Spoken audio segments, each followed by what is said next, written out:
Bonjour à toutes et à tous. Oui, je suis Christophe Martin, je suis le référent BIM pour l'Université de Caen.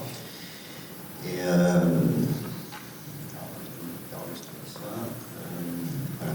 Donc là, on va aborder le sujet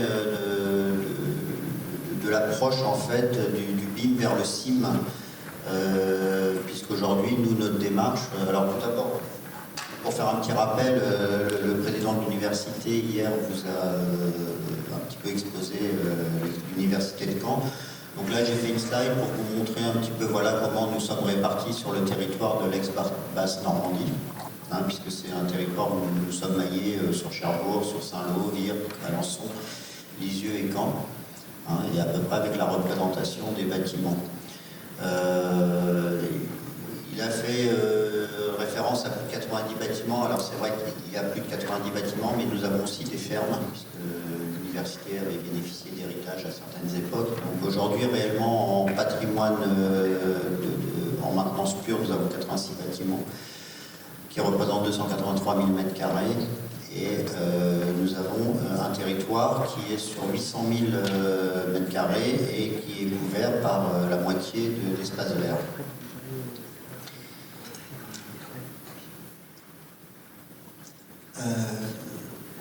Le BIM s'est imposé ces dernières années, en tout cas à l'Université de Caen, comme un outil central pour la conception, la réalisation et l'exploitation et la maintenance.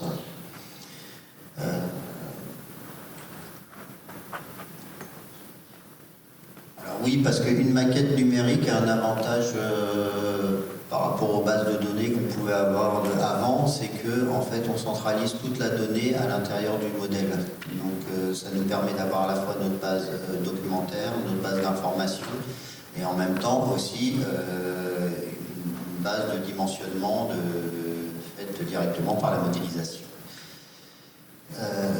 Du coup, le passage du BIM vers le CIM nous a semblé une évidence pour nous, puisque de toute façon, une maquette de bâtiment va contenir à la fois de la donnée, va contenir des choses qu'on va utiliser pour nous en maintenance et en exploitation.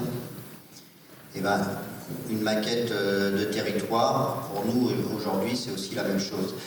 Ce qu'il faut préciser, alors oui, parce que si je reviens par rapport au débat d'avant, moi je vais être vraiment sur l'analogue, la maquette analogue, c'est-à-dire la représentation de nos équipements, la représentation de nos bâtiments et de notre territoire avec toute l'information qu'elle contient et tout ça.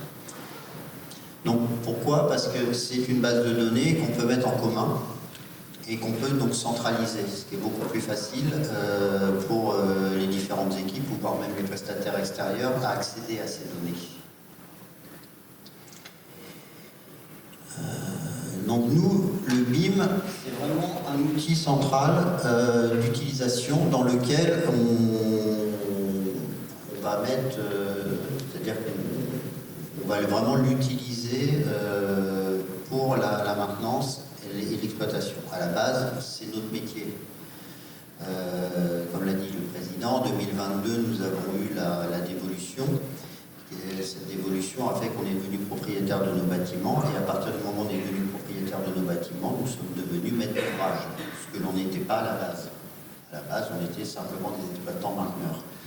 Donc aujourd'hui, on porte nos opérations en BIM pour pouvoir bénéficier à la sortie de ces opérations, déjà bien sûr de tout le bénéfice du BIM dans une opération, mais de bénéficier d'un DO numérique. DO numérique qui va nous permettre ensuite, après un travail on va dire de nettoyage, de structuration, d'en faire notre support de travail et de base pour l'exploitation et la maintenance.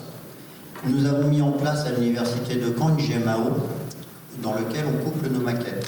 Donc on a créé en fait un BIMGEM qui permet de récupérer directement l'ensemble des données nécessaires à l'exploitation-maintenance et de les intégrer dans la GMAO depuis la maquette numérique sans avoir à faire de ressaisie.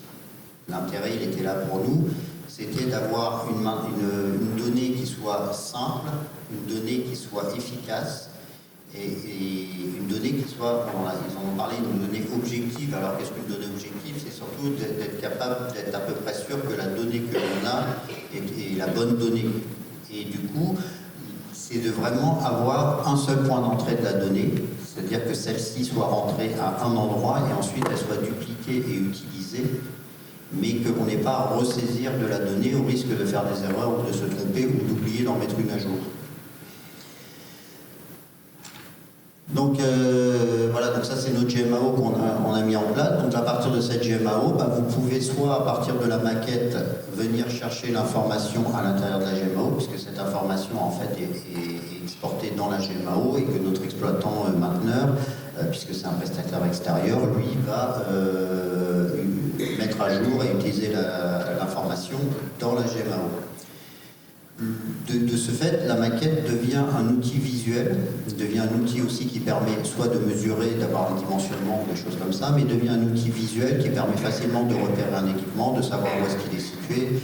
Voilà, elle sert à ça. Et après, la donnée est maintenue à jour dans la GMAO, avec la possibilité de faire la mise à jour du modèle numérique de la donnée, de façon à le maintenir aussi à jour, lui, de sa donnée. Donc, à partir de là, on est parti sur une réflexion de l'élargissement des usages. Un bâtiment, il est inscrit dans son territoire. Un bâtiment, il n'est pas tout seul, il est connecté à des réseaux, il est présent dans le territoire, il fonctionne avec son territoire, donc pour nous avec les campus. Et donc le premier point d'étape, ça a été de se poser la question en termes d'exploitation-maintenance, toujours. Donc de se dire que nous, sur un extérieur, nous avons des équipements. Donc des équipements, là c'est un exemple, c'est notre stade, donc nous avons des équipements sportifs, mais nous avons aussi de l'éclairage public, nous avons du mobilier urbain, nous avons des barrières, des portails, des choses comme ça. Donc nous avons des équipements qui nécessitent de faire de la maintenance et qui nécessitent aussi de pouvoir faire de la maintenance prédictive aussi et pas que curative. Donc, à partir de là, le CIM s'est imposé aussi de dire le territoire ou le campus, il comporte ces équipements. Donc, on le traite comme on traite un bâtiment. Et aussi parce que nous avons des espaces à gérer. Donc, hors dehors des équipements, nous avons un stade. Donc, ce stade, il est utilisé par les étudiants au niveau du sport. Donc, ça demande aussi de la réservation, de pouvoir réserver le stade, comment réserver une salle de cours, etc. Donc voilà, donc ça c'est pour revenir, la maintenance extérieure, la localisation, c'est le même principe, on retrouve la possibilité de géolocaliser correctement un équipement, d'autant plus sur un campus par rapport à un bâtiment, c'est quand même des campus qui sont assez grands et assez étendus, donc ça permet aussi de savoir assez rapidement où se situe l'équipement. Et ensuite, au travers de la maquette de CIM, on était parti avec l'idée aussi d'élargir un petit peu les usages. Donc c'est de pouvoir aussi réfléchir à des simulations d'aménagement futur, avec justement de pouvoir voir les problématiques que peut porter un bâtiment sur l'ensoleillement, sur un certain nombre de points comme ça. Et de voir aussi l'analyse des flux et l'optimisation de la mobilité. C'est-à-dire qu'aujourd'hui, dans nos campus, nous avons des voitures qui circulent, mais nous avons aussi des piétons, des cyclistes, enfin voilà, c'est un peu comme une ville, ça circule, et donc on a besoin d'analyser les flux. Et de voir aussi, de pouvoir utiliser le modèle pour essayer de voir comment les usagers utilisent nos espaces. Après, dans ces usages,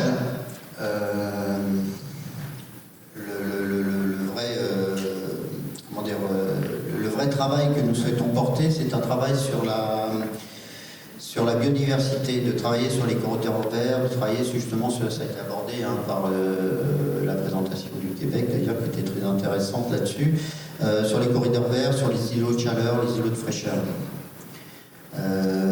Alors c'est vraiment avec cette volonté forte et pour accompagner nos transitions numériques et environnementales que l'Université de Grand Normandie a inscrit dans le contrat d'objectifs de moyens et de performance 2024-2027 avec l'État, la modélisation du campus 1 et le déploiement de son schéma directeur paysager pour lequel donc, on a obtenu nous un financement. Donc pour pouvoir réaliser cet objectif, en fait, on a fait réaliser un levé du campus par lidar à l'aide de drones, et une modélisation d'une maquette qui n'est pas finalisée encore, hein, on est vraiment aux prémices. Donc une maquette du campus 1, maquette globale, qui va comprendre à la fois les équipements, à la fois les végétaux et tout ça. Et cette mission, elle s'accompagne avec un paysagiste avec qui on va travailler à collecter la donnée sur nos végétaux, sur nos arbres, sur tout ça, c'est-à-dire quel âge, alors ce sera bien sûr une estimation, mais de pouvoir estimer l'âge de l'arbre, de pouvoir intégrer si c'est un feuillu, si c'est quelque chose de caduc, voilà, différentes informations qui derrière vont permettre, dans le cadre de ce schéma directeur paysager, de pouvoir faire des études, des simulations et de répondre aux différents cas d'usage que nous sommes fixés pour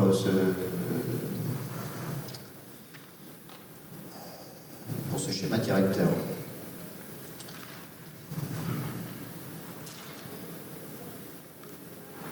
Alors, pourquoi aussi on a choisi de faire ça? Donc, comme je disais, on n'est pas parti dans l'immédiat de faire des réflexions, mais c'est là où je trouvais ça intéressant de la présentation de la ville de Québec, de pouvoir imaginer qu'on pourrait effectivement avoir des classifications de matériaux par rapport à leur réflexion de chaleur ou des choses comme ça. Ça pourrait permettre de les rentrer dans le modèle numérique et d'avoir une visualisation très rapide qui peut être une première approche qui nécessitera certainement derrière de pouvoir être plus aboutie avec des mesures réelles des îlots de chaleur, mais de pouvoir déjà avoir une lecture de toutes les parties qui sont réflexives, même si on se doute que tout ce qui est goudron, béton, il est forcément. Mais voilà, d'avoir une première lecture et de permettre ainsi au travers de cette maquette, de pouvoir justement l'utiliser donc dans ce travail que va faire la commission qui va travailler sur ce schéma directeur, et de pouvoir ainsi partager mieux. C'est-à-dire que la maquette, nous nous en sommes rendus compte, que ce soit dans les bâtiments ou que ce soit aujourd'hui avec le CIM, et c'est un outil extraordinaire de communication. Alors pourquoi c'est un outil extraordinaire de communication? En fait, c'est un outil que les gens comprennent. C'est-à-dire que quand vous travaillez sur des plans ou que vous présentez des plans ou quelques extractions 3D, c'est vrai que c'est des fois plus compliqué pour les personnes d'avoir une compréhension du projet. Et c'est vrai qu'on s'est rendu compte qu'au travers de la 3D, les gens comprennent tout de suite de quoi on parle. Et c'est en ce sens que voilà, la maquette du CIM aussi, nous, dans les élargissements des usages, c'est aussi la communication, la concertation, c'est-à-dire d'avoir une visualisation immersive. C'est vrai qu'à l'université, on dispose en plus d'une salle immersive qui permet de se plonger vraiment dans la situation et dans le projet. Une implication des usagers dans les décisions, parce qu'à partir du moment où ces usagers vont avoir cette compréhension et vont avoir une lecture claire pour eux du projet, ce sera plus facile aussi pour eux d'être participatifs. Et au travers de ça aussi, de pouvoir présenter clairement donc, les projets et d'avoir cette transparence vis-à-vis de la communauté universitaire, des projets qui vont être mis en place et puis des réflexions qui sont portées.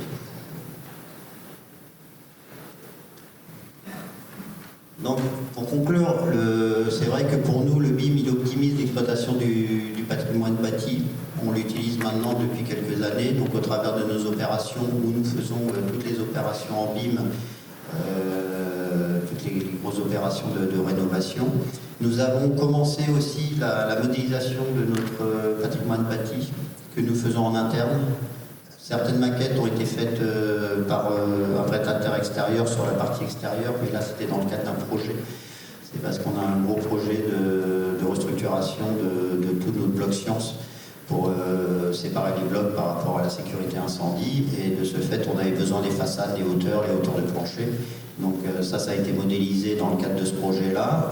Les maquettes étant vides, ce sont des maquettes que nous allons nous après compléter en interne, rajouter les cloisons, les portes, les salles, etc. En fait fait, les opérations nous servent de base pour récupérer, donc c'est comme je vous le disais, c'est des hauts numériques, et puis derrière, de les intégrer dans notre exploitation maintenance. Lui, le CIM ouvre une voie de gestion du campus intelligent et durable. Alors, intelligent et durable, oui, c'est-à-dire qu'on ressort plus, on sort du bâtiment, mais le bâtiment, comme je vous le disais, il est connecté à son territoire. Donc, nécessairement, il y a une logique à représenter aussi le territoire dans lequel le bâtiment est, parce qu'il fonctionne avec ce territoire. Il fonctionne à la fois en interne, mais il fonctionne aussi avec ce territoire. Donc voilà, donc c'était d'aller vers un jumeau numérique. Alors c'est vrai qu'on parle de jumeau numérique, c'est un terme moi qui me... Je suis pas très à l'aise avec ce terme-là, c'est-à-dire que parce que c'est pas un jumeau numérique, si vous prenez sur un SIM, on pourrait considérer qu'effectivement je vais avoir une maquette extérieure. Sur les bâtiments, un jumeau numérique, il est composé de plusieurs maquettes. Vous allez avoir une maquette qui va être une maquette plutôt architecturale et vous allez avoir des maquettes techniques. Donc voilà, on appelle ça un jumeau numérique parce qu'effectivement c'est la représentation du bâtiment, mais voilà, c'est ce qui a été énoncé dans la conférence un petit peu avant, quand vous avez rebondi dessus d'ailleurs sur une question, mais c'est de dire quelle est la définition réelle d'un jumeau numérique. D'ailleurs, Mind 2050, dans un de ses GT, a travaillé sur la définition du jumeau numérique, parce que c'est un terme qui est... Voilà, moi, nous, on utilise des maquettes numériques. Alors bien sûr, ce n'est pas que ça, hein, c'est la maquette numérique, c'est la donnée, et c'est toute l'exploitation qu'on peut faire autour de cet outil-là. En fait, pour nous, c'est vraiment une base de données complète de notre bâtiment, ou complète de notre site, dans laquelle on a toute l'information, et surtout elle est centralisée, et elle permet à l'ensemble des prestataires, puisqu'on fonctionne avec différents pôles, hein, pôle électrique, pôle CVC, pôle maintenance, on a différents prestataires, on a des prestataires extérieurs qui travaillent. Aujourd'hui, on avait une base documentaire qui était très explosée, très dispersée à plein d'endroits. Aujourd'hui, le BIM nous a permis de recentraliser cette donnée, de recentraliser cette information et de permettre de la mettre à disposition de l'ensemble des gens dont ils en ont besoin pour faire leur travail. Voilà, on est sur un BIM, je dirais, très factuel. En espérant que le SIM derrière nous permettra effectivement, au travers de ces modélisations, de pouvoir travailler là sur des simulations, sur la croissance justement des végétaux, de voir que lorsque l'on va commencer à planter ou commencer à faire des aménagements, des choses comme ça, d'être en capacité aussi de voir éventuellement l'expansion que ça peut prendre dans les années, de voir aussi les problématiques que peut poser la végétation avec les réseaux. Parce que ça, c'est aussi un cas de figure. Des réseaux, on en a plein. Comment dire, on en a plein dans nos sites et qui se croisent et qui passent un peu partout, qui ne sont pas toujours bien organisés, bien ordonnés. Et c'est vrai qu'on rencontre des problématiques aussi avec la pousse des arbres, les racines et tout ça qui viennent segmenter tout ça. Donc aujourd'hui, le but, c'est vraiment d'avoir cette représentation et cette compréhension de notre territoire, pour pouvoir aborder tous ces problèmes techniques et voilà. Voilà, je vous remercie pour votre attention.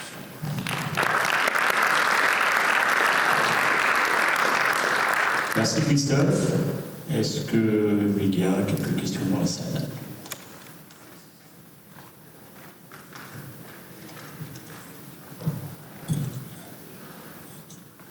Merci. Bonjour, Sylvain Rix pour Mind. Première question plus pratique.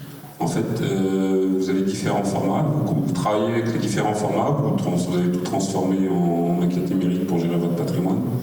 Et deuxième question, est-ce que ça sert d'indicateur pour vous guider votre direction sur les scénarios d'exploitation maintenance et les budgets qui sont alloués?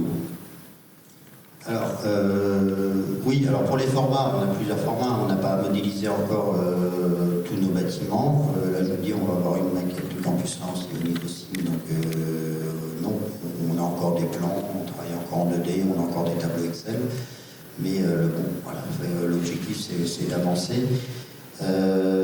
Après, au niveau des formats, alors là on parle de formats différents, c'est-à-dire de plans ou de maquettes. Alors c'est vrai après que Enfin, on ne va pas partir sur l'interopérabilité.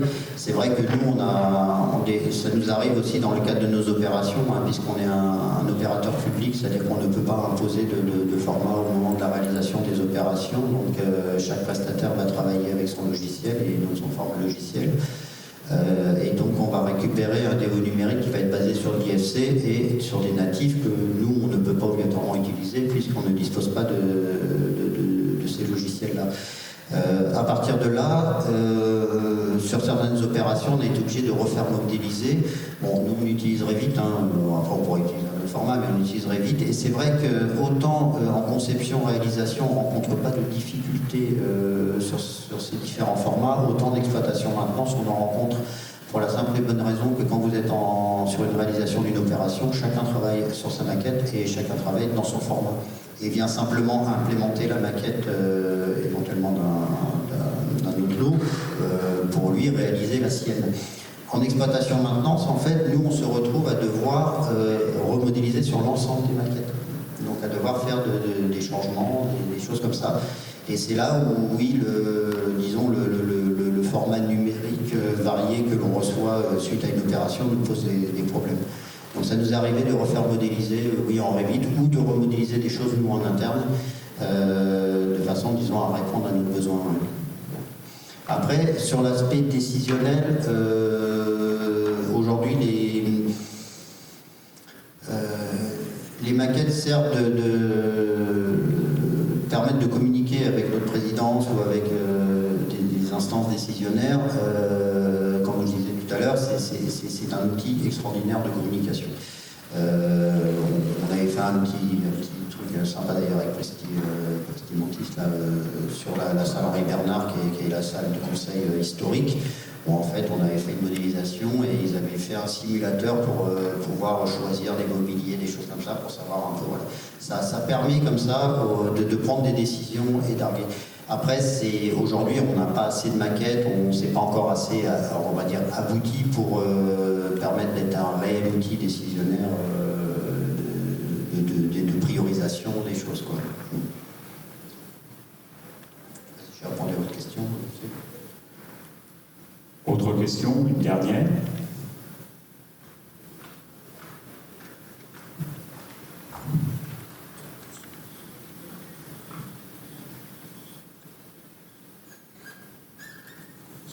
Martin Piersman de BEWA. Avez-vous l'information souterraine, la géologie, le sol chimical? Non, ça, on n'a pas de modélisation. Alors, il y a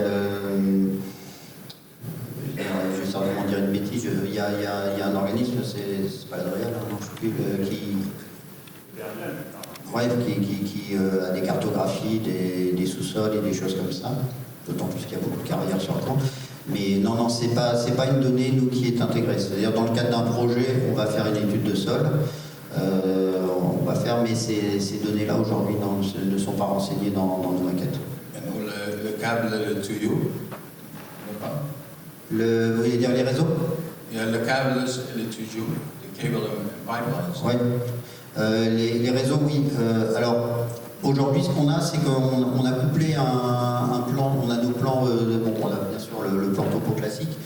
On a fait pour déjà pas mal de nos campus la détection de réseaux enterrés, de façon à disposer de la géolocalisation de ces réseaux et de leur altimétrie. Donc là, on est en 2D.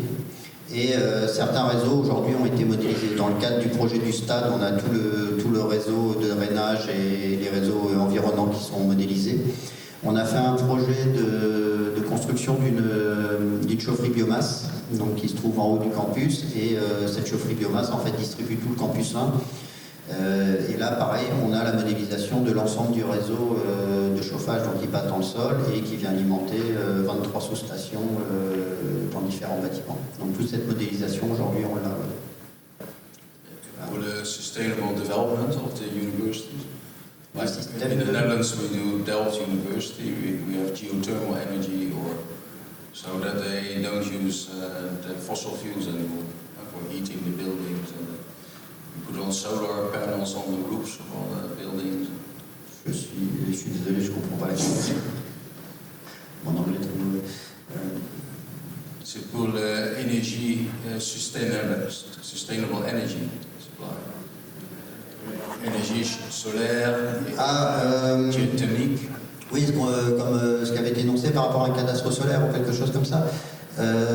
Aujourd'hui, on n'a pas d'énergie solaire sur nos sites. On n'utilise pas de panneaux, de choses comme ça. Ça dépend si on considère la biomasse comme une énergie renouvelable. Donc on a de l'énergie renouvelable au travers de cette chaufferie biomasse. Aujourd'hui, on a un projet de mise en place de panneaux photovoltaïques sur le vestiaire. Mais réellement, je ne suis pas certain que ce soit quelque chose d'abouti dans le sens d'une vraie réflexion sur l'utilisation des énergies renouvelables. J'aurais tendance à dire que là, on a fait un peu de bobologie, quoi. Mais pas réellement une étude globale et de réflexion sur une intégration d'énergie autre que celle qu'on utilise aujourd'hui avec la biomasse pour la production d'électricité, par exemple, des choses comme ça. Donc là, on n'a pas de... Aujourd'hui, on n'a pas de réflexion là-dessus. Même si je trouve ça dommage, mais oui, effectivement, ça pourrait. Difficile d'être partout sur des projets sur le long terme comme celui-là. C'est-à-dire que, oui, après, je pense que tout le monde est un peu dans le même cas. Oui, on souffre aussi, malgré tout, d'un manque d'effectifs. Il ne faut pas se cacher là-dessus. Les recrutements sont compliqués et oui, on est un petit service, malgré tout, à l'échelle de l'université. Donc, on avance un peu pas à pas et donc on se nourrit aussi. Et c'est pour ça que ce genre d'événements sont intéressants, ou que les groupes de travail sont intéressants, c'est qu'on se nourrit aussi de l'expérience des autres. Pour essayer d'avancer. Merci Christophe. Merci à vous.